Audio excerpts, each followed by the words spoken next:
Jomblo akut.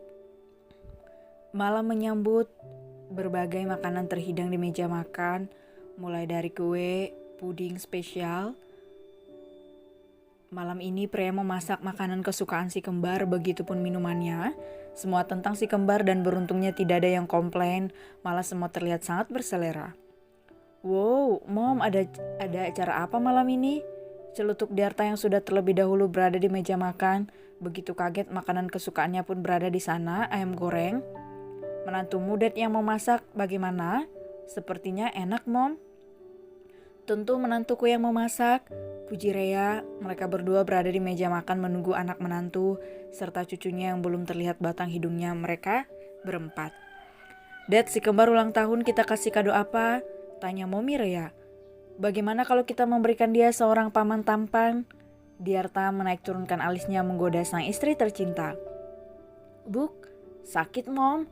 Dengan nada dibuat-buat semenjadikan mungkin. Dasar sudah tua juga, dengus Momi Rea. Tua-tua begini masih kuat loh, mau mencobanya sayang? Bisiknya di telinga Rea membuat pipi sang empunya merona seperti kepiting rebus. Beruntung Bibi sedang berada di dekat dapur, jika tidak tak mau disembunyikan kemana wajahnya itu. Malam Mom, Dad. Lain kali kalau mau bermesraan bisa di kamar tidak? Ternoda nih mata jomblo Peli, ucap Ovely sembari duduk di samping sang Momi. Cari suami sana? Sewot Rea merasa heran dengan anak bungsunya ini yang tidak pernah terlihat membawa pria ke rumah. Cantik sudah, kaya sudah, tapi tetap saja seperti enggan berdekatan dengan pria. Benar tuh Mom. Suka yang bilang suka jangan disimpan, nanti baru tahu rasa kalau gebetannya diambil orang. Timpal Alexo yang baru datang mendengar sedikit pembicaraan Momi dan adiknya sambil menggandeng pria pelan. Alexo membantunya untuk duduk. Apaan sih kak? Gebetan siapa coba? Kilah Ovely, dia sedikit gugup di depan keempat orang itu yang menatapnya intens. Halah, bilang saja malu. Sesekali menjahili adiknya itu. Kakak? Apa? Is nyebelin, kesal Ovely. Si kembar datang dengan bergandengan tangan, kemudian mereka langsung duduk di tempat masing-masing. Siapa yang nyebelin tante? Tanya Alexa yang mendengar sekilas sedangkan Alex diam saja di kursinya. Itu dedimu sangat menyebalkan, serga Ovely menatap kakaknya dengan sebal. Tante mau dengar nasihat dariku? Anak kecil itu bertanya dengan wajahnya yang serius menggemaskan. Anak kecil tahu apa? Pantesan tante jomblo akut, siapa juga yang mau sama tante yang juteknya naujubillah. Ketus Lexa dengan seringai tipis di bibirnya. Tanpa semua orang sadari ternyata Lexa menjahili tantenya itu. Semua orang tergelak mendengar penuturan Lexa. Sejurus kemudian mereka tertawa terpingkal-pingkal. Berbeda dengan semua orang, Ovely menekuk wajahnya sebal kepada keponakannya yang satu itu. Dasar keponakan laknat, cibir Ovely tentunya dalam hati. Kemudian mereka memulai makan malam.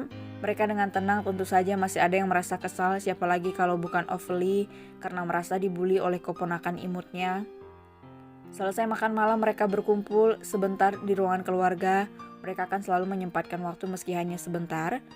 Cucu-cucu Oma selamat ulang tahun, ucap Rea dan Diarta bersamaan. Makasih Oma, Opa, ucap si kembar. Hadiahnya besok ya menyusul. Oke Oma, ucap keduanya serempak kemudian beralih ke arah Ovely. Selamat ulang tahun untuk kedua keponakanku yang paling-paling imut sedunia. Maaf ya tante lupa beli hadiahnya, tapi janji besok hadiahnya tante kasih. Ucap Ovely tulus, dia lupa tadi untuk membeli hadiah.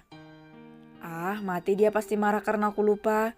Batin Ovely yang baru teringat bahwa sore tadi dia janjian dengan temannya untuk pergi ke mall. Besok saja dia aku temui sekalian minta maaf. Kemudian Ovely mengirim sebaris pesan pada temannya itu, namun sepertinya temannya itu benar-benar marah. Kalian berdua pasti lelah, tidurlah biar Mommy yang membereskan ini, ucap Rea lembut pada si kembar yang memang selesai makan tadi. Mereka semua memakan kue dan puding buatan Rea. Baik Mom, dengan patuh si kembar masuk ke dalam kamar. Sayang, jangan terlalu lelah biar semua ini Bibi yang mengerjakan, pergilah tidur. Ajak suamimu sekalian. Ria tahu Preya hanya istirahat sebentar tadi siang, setelahnya kembali berkutat di dapur. Meski bagus untuk ibu hamil, itu namun jika diporsir juga tidak baik bagi kandungannya. Preya mengangguk paham, mau menolak pun tidak bisa, apalagi itu ibu mertuanya sudah menyuruhnya. Pada akhirnya semua orang pergi ke kamar masing-masing untuk tidur malam, menghilangkan lelah setelah seharian beraktivitas. Dekorasi yang indah dengan dominasi warna putih, hitam dan pink, sungguh pesta yang megah.